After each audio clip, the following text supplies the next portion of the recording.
est dans la présence de l'Éternel. Donc, elle n'est pas ailleurs.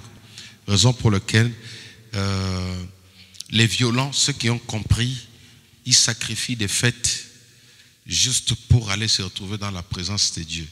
Ceux qui ont compris, c'est ceux-là qui oublient ce que le monde leur propose. Aujourd'hui, la lutte de l'ennemi, c'est que à chaque moment où vous devez vous retrouver dans la présence de Dieu, il vous propose des choses, il vous ramène des choses, il vous ouvre certaines portes, certaines opportunités qui arrivent.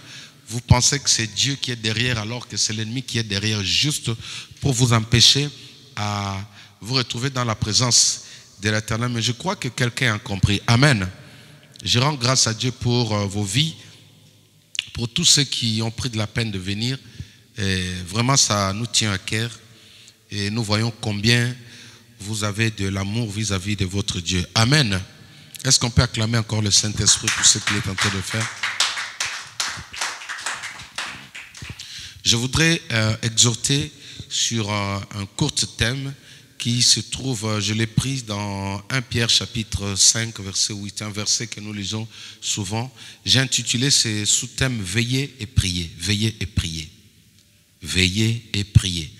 J'aimerais que nous puissions rapidement partager avec vous d'une autre manière, selon l'inspiration que le Saint-Esprit nous a donnée.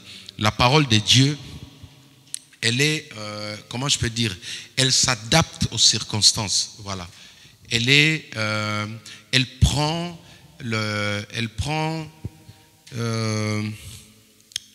change de couleur, ça dépend de l'atmosphère par laquelle vous l'utilisez. Alléluia. Donc, je voudrais dire qu'elle a juste besoin que vous le situiez dans un endroit pour qu'il puisse entrer et opérer. C'est ainsi, vous allez voir sur un verset de la Bible, si vous avez 10 pasteurs, 10 prédicateurs, chacun peut avoir une révélation différemment de l'autre. Amen. Donc c'est ça le mystère qu'il y a derrière la parole de Dieu. Une seule parole, un seul mot peut avoir plusieurs interprétations selon la grâce que le Seigneur a déposée en chacun, pourvu que nous puissions édifier son peuple, édifier l'Église. Je rends grâce pour la vie de tous ceux qui nous suivent sur Internet. Restez connectés, nous allons prier ensemble avec vous. La main de l'Éternel n'est pas courte pour agir. Vous êtes en province, vous êtes aux États-Unis, au Canada, au Brésil, en Espagne, en Portugal, tous ceux qui nous suivent, restez scotchés et le Seigneur va vous toucher au travers sa main. Alléluia. Nous allons lire ce verset rapidement d'un Pierre, 1 Pierre chapitre 1 verset 5, 8 à 9.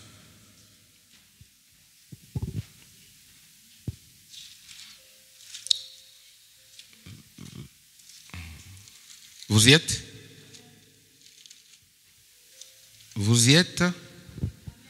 Ok, nous lisons rapidement. 1 Pierre chapitre 5, verset 5. Chapitre 5. 1 Pierre 5, 8 à 9. Voilà.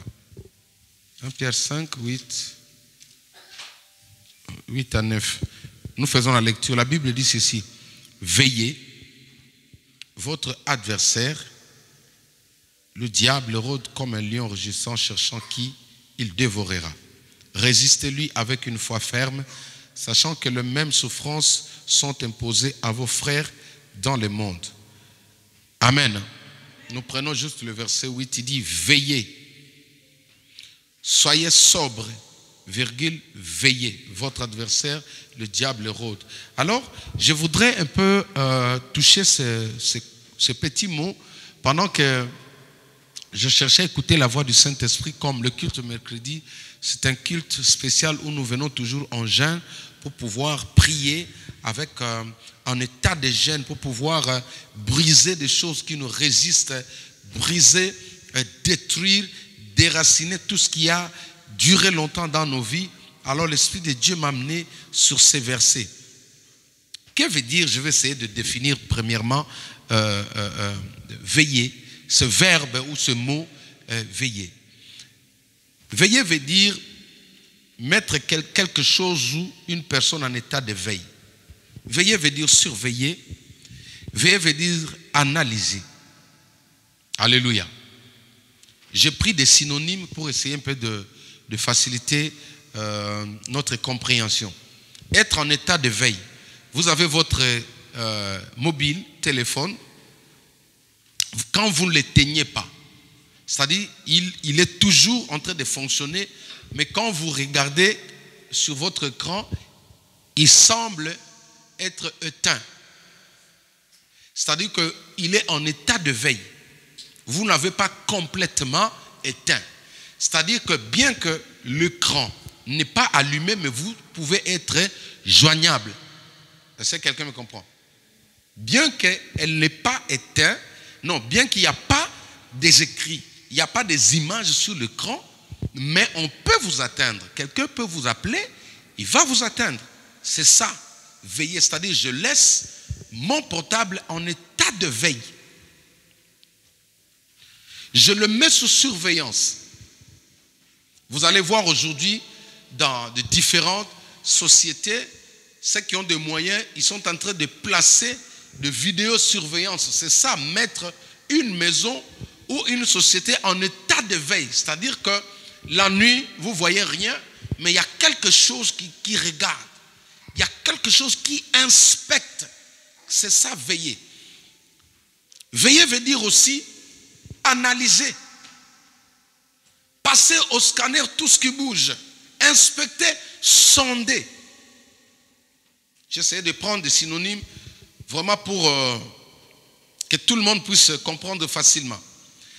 Alors, nous avons vu dans le chapitre que nous venons de lire, que nous lisons souvent, qui a fait l'objet même de ma conclusion ce dernier dimanche-là, Jésus dit, veillez, virgule, car votre adversaire, l'ennemi rôde.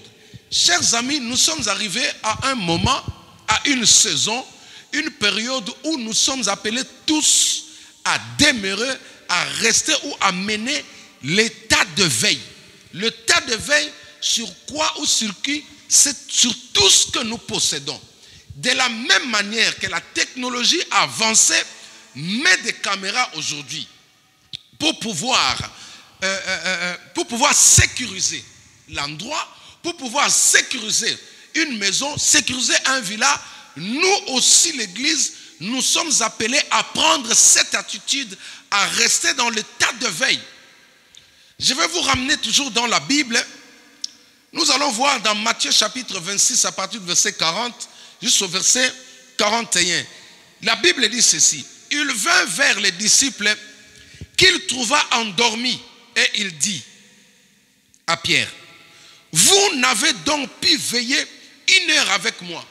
Nous avons ici les profils des personnes qui aiment dormir. Nous avons ici les types, la caractéristique des personnes qui ne savent pas l'importance de veiller.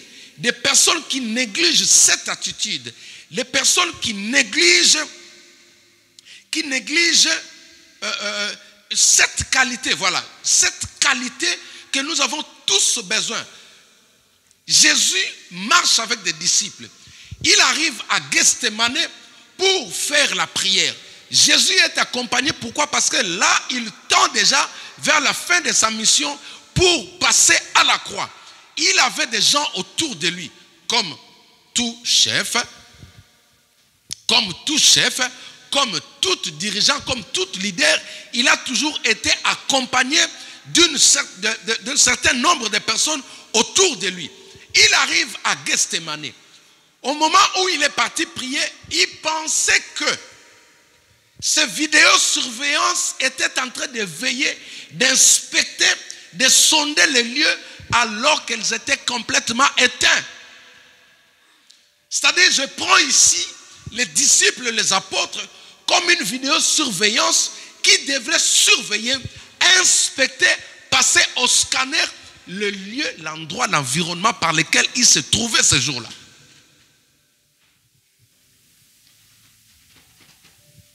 Soudainement, le Fils de l'homme arrive, il trouve comme ça, tout était éteint, chers amis. Maintenant, c'est le Christ qui va leur réveiller, il leur dit, vous n'avez pas pu tenir, veiller pendant 1 heure du temps, chers amis. Le grand problème avec nous, nous n'arrivons pas à mener le veille. Nous avons de nos jours des responsables qui dorment. Nous avons de nos jours des leaders qui dorment.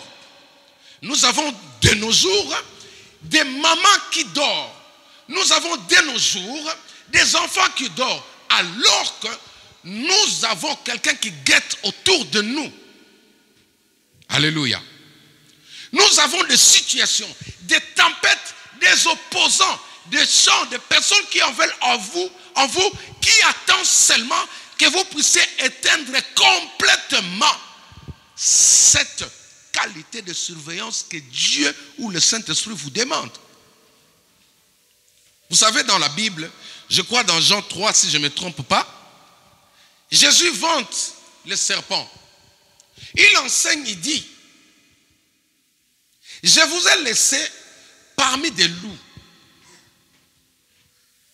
parmi des hommes qui ne vont pas vous aimer, parmi des mauvais amis. Jésus est conscient de l'état par lequel il nous a laissés. Alléluia. Jésus n'est pas étonné quand tu es attaqué par des sorciers. Jésus n'est pas étonné, il n'est pas surpris quand il apprend que des gens quittent leur maison la nuit pour venir s'attaquer à toi. Moi, je les appelle des suicidaires. Alléluia. Jésus n'est pas surpris, mais écoutez ce qu'il dit. Il dit, soyez prudents comme le serpent et doux comme la colombe. Alléluia. Jésus vante chez le serpent une qualité que nous devrions avoir. Jésus vante un potentiel dans la vie de madame ou de monsieur serpent que l'église doit avoir. Le serpent veille pourquoi? Parce qu'il est conscient qu'il est l'animal le plus aimé. L'animal qui est le plus maudit du monde s'appelle le serpent. Le serpent sait que la descendance de la femme, la postérité de la femme, il y a eu une prophétie qui a été libérée depuis Éden par Dieu le Père. Il a dit, toi serpent, la descendance de la femme, la postérité de la femme t'écrasera la tête. Dis avec moi, écrasera la tête. Dis avec moi, t'écrasera la tête. Dis avec moi, t'écrasera la tête. Dieu avait dit, et le serpent sait que Dieu est fidèle à sa parole. Dieu est derrière sa parole, tel qu'il a dit que la descendance de la femme dont il avait séduit écrasera sa tête. Le serpent est en état de veille. Je n'ai jamais entendu depuis que je suis né qu'on a surpris un serpent en train de dormir. Alléluia. Aucun chasseur, depuis que le monde est monde, personne n'a jamais surpris le serpent. Vous savez pourquoi? Parce que le serpent, toutes ses caméras de surveillance fonctionnent. Il n'éteint pas complètement son système de veille, chers amis. Alors que de nos jours, nous avons besoin de cette qualité. Cet animal, même quand elle dort, elle a été dotée de paupières qui sont transparentes. Un serpent a des paupières transparentes. C'est-à-dire qu'il est en profond sommeil, mais il peut voir, il peut localiser, il peut scanner, il peut sonder la situation, la tempête, le vent qui se retrouve autour de lui. Vous le voyez en train de dormir, mais il est au courant que vous êtes là. Aïe, aïe, aïe. Vous le voyez fatigué, mais il sait que vous êtes là. Vous le voyez en train de s'asseoir, en train de blaguer, en train de manger avec ses bébés serpents, mais il sait que l'ennemi est là. L'ennemi du serpent, c'est qui? C'est la postérité de la femme que vous êtes, que nous sommes. Il sait que vous êtes un danger pour lui. Pour survivre, pour se multiplier, pour s'investir, pour aller de l'avant, pour projeter des grandes visions, il a juste besoin de se mettre en état de veille. Jésus dit, veillez, c'est le moment, c'est le temps de rester en état de veille. C'est-à-dire, sonder tout ce qu'il y a autour de toi. Il faut sonder premièrement le milieu. Sonder ton environnement. Alléluia. Gethsémane, c'était l'endroit final où le Christ était en face de la mort. C'était le jour où il devait lâcher sa mission. C'était le jour où il devait dire non. Ce jour-là, le diable est venu devant Jésus. Il a dit, ok, mais c'est Jésus. Je t'ai proposé, depuis le jour où tu es sorti du désert, 40 jours, je te dis, agenouille-toi devant moi, tu as refusé. Maintenant, regarde ce qui t'attend. Regarde ce qui va t'arriver. Il a balancé la croix. Il a montré à Jésus comment on va lui mettre ses couronnes d'épines. Il a montré à Jésus comment on va le percer le côte. Il a montré à Jésus ce qu'il attendait. Parce que tout ce que le diable fait dans la vie d'un homme est déjà planifié, structuré. Quand Jésus a vu la mort, la Bible dit que la sueur qui est tombée de son visage était devenue des grumeaux de sang. C'est-à-dire que, humainement parlant plutôt, son âme avait eu peur. Son âme avait eu peur. Il s'est dit, mais quelle haine, comment tu peux avoir la haine comme ça contre l'être humain? Ça, c'est le diable. Alléluia. Quand le diable détruit la vie d'un homme, il est sans pitié. Il a une haine que personne ne peut changer. J'ai toujours dit aux personnes, aux gens qui signent, qui font des vœux, qui prêtent allégeance au diable, l'ennemi restera ennemi. Regardez, il veille pourquoi? Pourquoi le serpent veille? Parce qu'il sait que la postérité de la femme a été programmée pour écraser sa tête. Et pourquoi les gens n'arrivent pas à battre, à vaincre le serpent? Parce qu'il est l'animal le plus vigilant du monde. Le plus vigilant. C'est pourquoi Jésus a pris cette qualité. Il dit à l'église, veillez. Regardez, ils étaient à Gethsémane. Il y a des endroits où vous n'êtes pas appelés à dormir. Tu ne peux pas aller faire dodo à Gethsémane. Alléluia.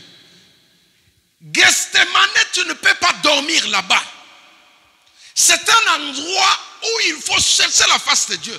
C'est un endroit où il faut invoquer, solliciter l'aide de Dieu dans ta vie. Beaucoup de gens sont à Gethsémane. À Gethsémane, au lieu de prier, ils dorment. Pendant ce moment, je suis en train de parler, il y a des personnes qui sont en train de ronfler. Des enfants de Dieu qui sont complètement lobat. Semblable à de portables qui est complètement éteint. Dis avec moi, veillez. Dis avec moi, veillez. Jésus dit, veillez, veillez. Soyez sobre, soyez fort, soyez courageux, restez en état de veille. Ce n'est plus le moment de dormir. Je parlais avec quelqu'un, il me dit, chaque fois qu'on vient chez toi la nuit, on trouve ta maison entourée de feu. Alléluia. On trouve des personnes en blanc devant ta porte. Moi, je dis, je sais. Vous savez pourquoi? Parce que je veille. Je sais que moi, je suis un danger pour l'ennemi. Et lui aussi, quand il me voit, il ne peut pas avoir pitié de moi. Ce qui me pousse à garder l'état de veille.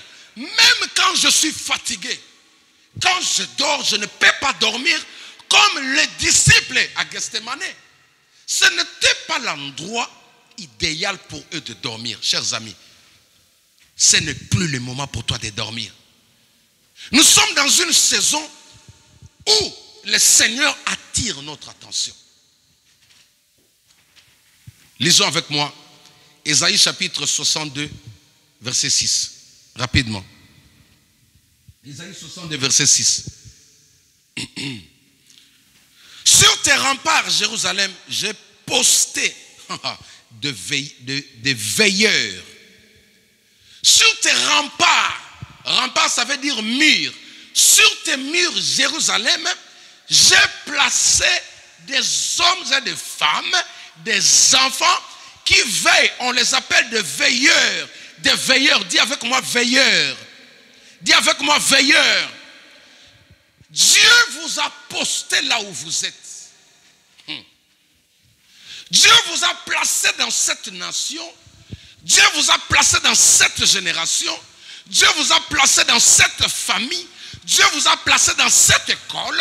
Dieu vous a placé dans cet hôpital pour que vous puissiez veiller. Vous êtes un veilleur. Vous êtes un veilleur. L'endroit où vous vous retrouvez ressemble à Gethsemane. À Gethsemane, on ne dort pas. À Gethsemane, on ne dort pas. Un veilleur ne dort pas. Un veilleur s'appelle aussi une sentinelle. Un veilleur, c'est une caméra de surveillance. Un veilleur, c'est quelqu'un qui sonde tout. C'est quelqu'un qui doit prendre connaissance de tout. Et la Bible dit, sur tes remparts, sur tes murs, j'ai placé des veilleurs. Est-ce que tu veilles? Nous avons aujourd'hui des agents de l'ennemi dans toutes les sphères. Sur les lieux de travail, ils sont là. Dans les églises, ils sont là. Entre parenthèses. Vous savez qu'aujourd'hui, l'ennemi n'est pas dehors. Hein? Alléluia. L'ennemi n'est pas dehors. L'ennemi s'est infiltré dans les églises. Jésus l'avait déjà prophétisé. Il a dit, ce n'est pas tous ceux qui disent Seigneur, Seigneur, Seigneur qui sont mes serviteurs. Et le dernier jour, il dit, pour certains, quand ils viendront devant lui, il dira, arrière de moi, je ne vous ai jamais connu. Une église qui ne veille pas, une église qui manque de veilleurs, aura de sérieux problèmes. Parce que de veilleurs ont la nature d'Aman. Plutôt, non. Les ennemis, nos ennemis ont la nature d'Aman. Ils sont courageux. Ils sont humbles. Ils sont douces. Ils savent que vous aimez ça à l'église. Quand ils arrivent, tout ce que vous dites, ils acceptent. Quand il arrive, tout ce que vous proposez, il accepte. Mais comme c'est quelqu'un qui est envoyé par le diable, si l'église est en état de veille, oh, à l'église, bien aimé, j'ai pris, je dis au Saint-Esprit, je dis Seigneur, ouvre les yeux spirituels de mes enfants spirituels. Même si moi je commets une erreur, alléluia, même si moi je commets une erreur, parle à mes enfants qui viennent me dire. L'église doit rester en état de veille. C'est Dieu qui dit. Il dit, sur tes murs, sur tes remparts, j'ai placé. Aujourd'hui, des gens qui sont en état de veille dans les églises sont combattus. Et ça, c'est l'œuvre de l'ennemi. Une église où il y a beaucoup de sorciers, ils n'aiment pas des gens qui voient. Alléluia. Ils n'aiment pas ça. Pourquoi? Parce que ces gens-là sont en train de veiller. Moi, j'aime. Dieu me donne des enfants, des personnes qui ne passent pas devant, mais qui voient. Même le plus petit ici dans cette église voit. Nous sommes bénis, est-ce qu'on peut acclamer le Saint-Esprit?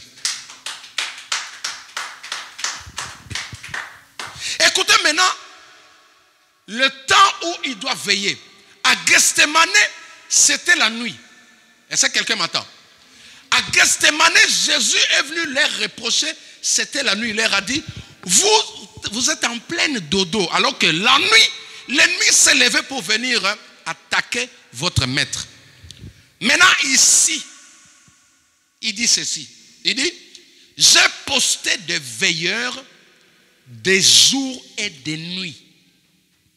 Alléluia.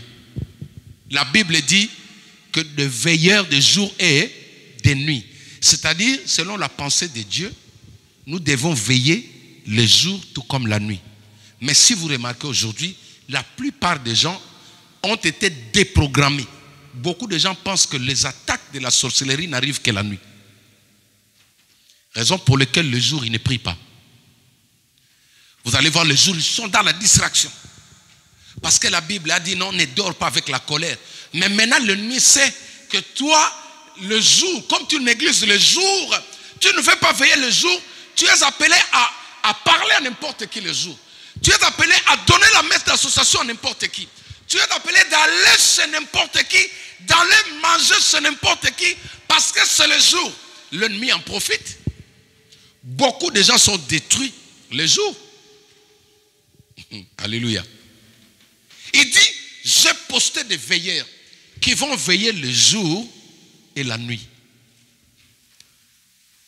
Quand on dit qu'il y aura prière dans la journée, tout le monde va donner une raison. Alléluia. Tout le monde aura une raison. Nous pensons que nos raisons vont nous protéger. Aucune raison. Chers amis, il n'y a pas d'excuse dans ce qui concerne les choses spirituelles. L'ennemi nous attaque sans excuse. Quand l'ennemi nous cherche, il n'a pas besoin de savoir est-ce qu'elle est prête au combat, est-ce qu'elle a fait des pompages, est-ce qu'elle a mis des gants pour boxer. Non, au contraire, de nos jours, la sorcellerie agit plus dans la journée que la nuit. Les enfants de Dieu ne voient l'ennemi que la nuit. Il a changé de stratégie. Il sait, ces gens-là savent que tous les chrétiens la nuit avant de dormir, ils prient. Comment les avoir maintenant? Il faut les attendre le jour. Parce qu'elles savent que le jour, elle va insulter. Le jour, elle sera en colère. Le jour, il va voler au travail. Le jour, il va les spéculer. Le jour, il va mentir. Le jour, il va commettre la prostitution. Il sait. Or, nous sommes appelés à mener l'éveil, à être en état de surveillance le jour et la nuit. Pourquoi tu pries que la nuit? Maintenant, comme ils savent que toi, la nuit, tu es à tes gardes, tu as maintenant des échecs en plein jour. Lisez avec moi ces versets pour clôturer. Dans Psaume chapitre 91. Psaume 91, j'aime beaucoup ces passages de la Bible. Nous allons voir pour vous montrer que l'ennemi ne travaille pas seulement que la nuit. Même David l'a dit. Psaume chapitre 91. Merci Saint-Esprit.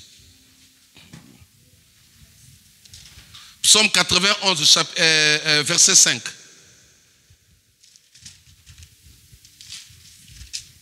Lisez-moi ça si quelqu'un a trouvé rapidement le temps que je... Ah oui, attendez, je suis... Psaume 91, verset 5. Oui. La Bible dit ceci. Tu ne craindras ni le terreur de la nuit. Ça, c'est la première des choses. Vous savez pourquoi les gens prient que la nuit? Parce qu'ils sont conscients que la nuit, il y a des flèches, il y a des terreurs. Il y a l'ennemi qui s'élève. Ils savent que les sorciers ne sortent que la nuit. Tous les gens que vous voyez là, même ceux qui ne prient pas, pour eux, ils savent que la sorcellerie opère que la nuit. Alors que le Seigneur nous a fait la grâce de parler avec certaines personnes qui sont dans la sorcellerie, ils vous disent que non, on n'attaque pas seulement la nuit. Enfants de Dieu, réveillez-vous. Tu sais pourquoi tu t'es mis en colère aujourd'hui?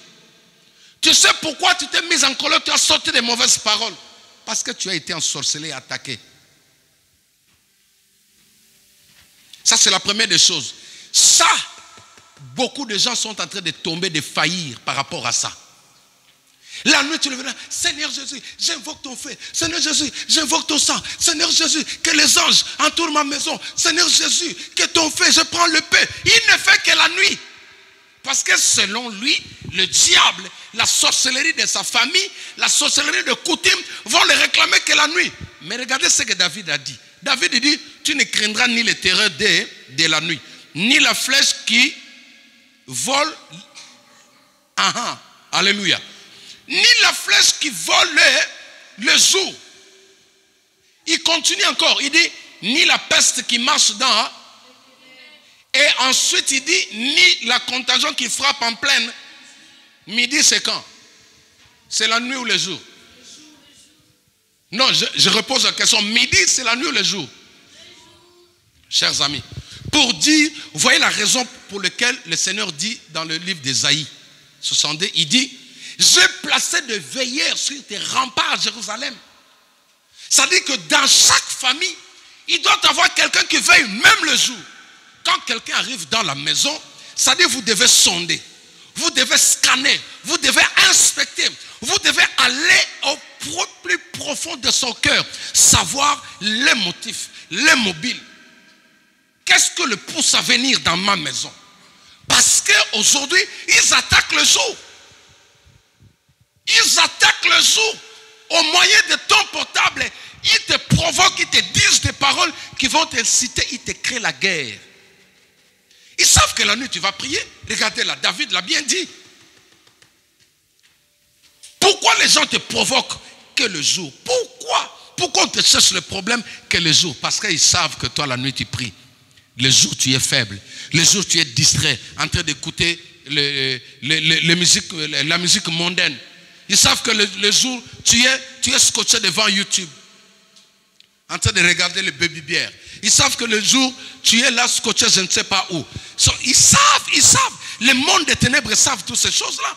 Ils savent que le jour tu es tellement chargé, tu ne peux même pas dire Saint-Esprit, remplis-moi. C'est rare. Le jour, les enfants de Dieu qui invoquent le Saint-Esprit, même sur les lieux de travail, les mondes des ténèbres au courant de ces choses. Ils savent que toi, le jour, c'est le calcul au niveau du travail. Le jour, c'est le calcul, c'est la mathématique. Le jour, c'est planifier des programmes. Le jour, la Bible dit dans Ecclésiaste, chaque chose a son temps. Chaque chose a son temps. Jésus dit, veillez, il faut prier, il faut être prudent à chaque instant, car tu ne sais pas à quel moment l'ennemi peut te surprendre. Il y a des enfants de Dieu qui tombent en pleine midi. La Bible dit quoi? La contagion qui frappe en pleine midi. Midi, ce n'est pas minuit. À Gethsémane, ils ont été visités par le diable à 0 heure, à minuit, après la prière, alors qu'eux dormaient. Mais là, David nous enseigne sur les attaques en plein jour. Toutes les guerres qui ont eu lieu dans la Bible n'étaient pas des guerres nocturnes. Avec Élisée, ils ont attaqué la maison d'Élisée pendant que les prophètes étaient encore, je ne sais pas, en train de dormir ou chez lui. Ils voulaient dormir.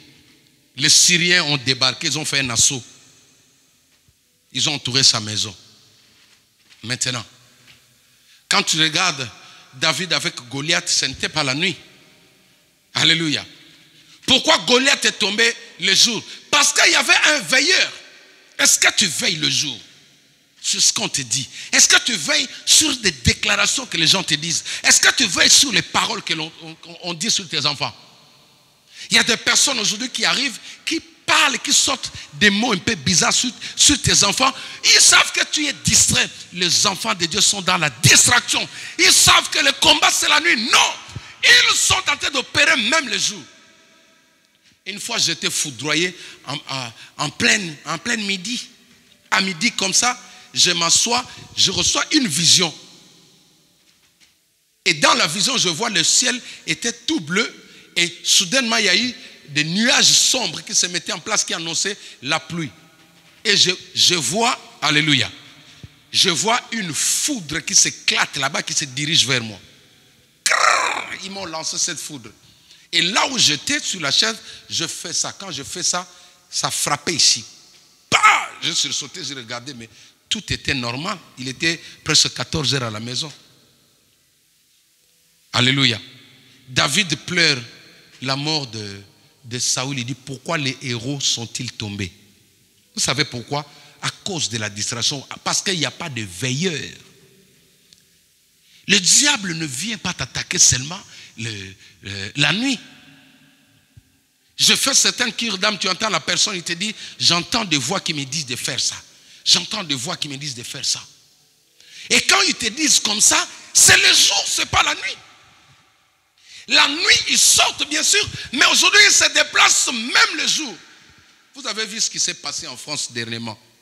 Un policier, nous compatissons à côté de tous les militaires français. Qu'est-ce qui s'est passé? Quelqu'un m'a posé la question aujourd'hui au travail, je lui ai dit, mais le gars était hypnotisé, il a été télécommandé. Quand on dit radicalisé, c'est-à-dire que ce sont des personnes envoûtées. Ils sont commandés par quelqu'un. Si cette personne-là tombe, toutes les personnes deviennent normales. C'est pourquoi les combats de ce mois ici jusqu'au mois de décembre, nous allons viser les têtes, c'est-à-dire les Haman. Parce qu'il y a des personnes qui sont innocentes. Ils sont faciles à manipuler. Leur esprit est faible. Quelqu'un qui a compris qu'il est dans l'hypnose, il peut venir. Il envoûte. Il sort de son corps, il entre dans le corps de ces policiers-là. Il est hypnotisé. Il commence à entendre la voix qui lui dit, prends le couteau, entre là-bas, va poignarder ton collègue. Il vient comme s'il lui parlait, il est distrait, pouf, il sort encore. En fait, le monsieur, il est en transe. Il est drogué par un esprit, il ne peut pas se contrôler. L'apôtre Paul le dit aux Romains, il dit, j'entends en moi, il y a une lutte. Il y a deux voix. L'un me dit de faire le mal et l'autre me dit de faire le bien. Voilà l'état par lequel ce monsieur se retrouvait. Et tout ça pourquoi? Parce que les gens ne croient pas à la puissance du Saint-Esprit. Parce que les gens ne croient pas, ils veulent prendre le nom de Jésus, le galiser avec le nom de certaines personnes qui ont péché comme nous. Un vrai enfant de Dieu ne peut pas être hypnotisé. Pourquoi ils jouent avec ces gens-là? Parce que la religion ne sauve pas. Alléluia. La Bible dit Dieu est esprit. Il faut que ceux qui l'adorent l'adorent en esprit et en vérité. Or, la religion, ce sont des pratiques que l'homme a créées pour voir Dieu. Nous croyons par la foi. Alléluia. Je suis arrivé à la fin de mon exhortation. Chers amis, Dieu nous appelle à veiller. Et nous avons dit quoi? Veiller, c'est passer tout au scanner. Veiller, c'est sonder la pensée intérieure de la personne. Veiller, c'est surveiller. Alléluia. Veiller, c'est mettre en état de veille. De la même manière que tu n'éteins pas ton portable la nuit, Dieu te demande que ton esprit veille, que ton âme veille, que ton corps veille. Prochainement, je vais partir dans les 3 étapes. Quand l'esprit doit veiller, et quand l'âme doit veiller, et quand le corps doit veiller. Alléluia. Chers amis, comprenez aujourd'hui que quelqu'un qui ne veille pas, il est à la merci de tout ce que l'ennemi est en train de planifier. Les gens ramassent des maladies en plein jour. Ils vont poster des pièges la nuit. Ils savent que le jour, toi, tu seras distrait, en train de regarder des femmes qui marchent, en train de penser comment draguer les femmes des autres, en train de voler, en train de penser comment tu vas sortir avec ton copain. Ils savent, ils vont t'avoir le jour. Ils ont des bureaux d'études des sorciers. Ils étudient ton caractère. Ils étudient ce que tu aimes. Le jour, quand il se réveille, il commence par quoi? Il va où? Il aborde qui? Quels sont ses premiers mots? Ils étudient tout ça. Ils planifient les attaques. Aujourd'hui, c'est le jour.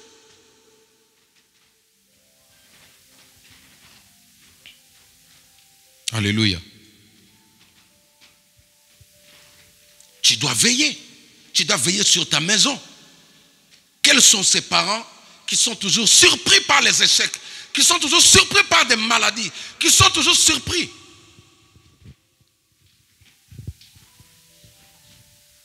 Quelqu'un m'a dit, non, on était venu attaquer ta maison. Moi, j'ai dit, je savais. Tu ne m'informes pas. Moi, je savais. Je le sens. Alléluia. Les sorciers pensent qu'ils sont les plus forts. C'est-à-dire, nous, quand on prie, on fait des amusements. C'est pourquoi je les ai dit, vous devez vous avancer vers certains hommes de Dieu pour comprendre que nos dieux existent.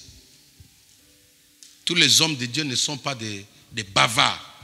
Le vrai homme, Dieu s'est frappé la poitrine. Il a dit à Élie, j'en ai encore 7000. Dieu dit qu'il en a encore 7000. Et moi j'ai toujours dit, le vrai homme de Dieu, il y en a encore plusieurs que le faux. Le problème, tu penses que les faux sont nombreux, c'est parce qu'ils sont plus sur les médias. Ils se manifestent, ils sont courageux. Ils ont les ailes qui détruisent. Acclamons le Seigneur, nous allons nous tenir debout.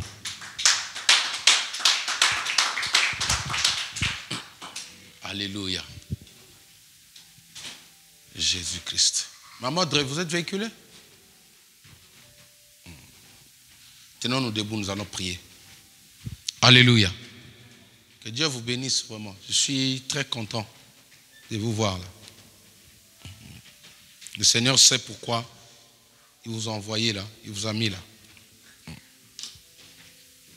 Nous voulons prier avec les enfants. On nous a parlé de mener l'éveil les jours tout comme. Hein? Tu as compris, Jana? C'est-à-dire qu'on n'a pas besoin du bouclier du sang de Jésus que la nuit. Tu as vu que même le jour, l'église est attaquée. Tout comme nous voyons les attaques la nuit, les jours, ça s'est amplifié encore. Je vais parler de toutes ces choses-là. Juste pour nous stimuler, nous pousser à prier. C'est pourquoi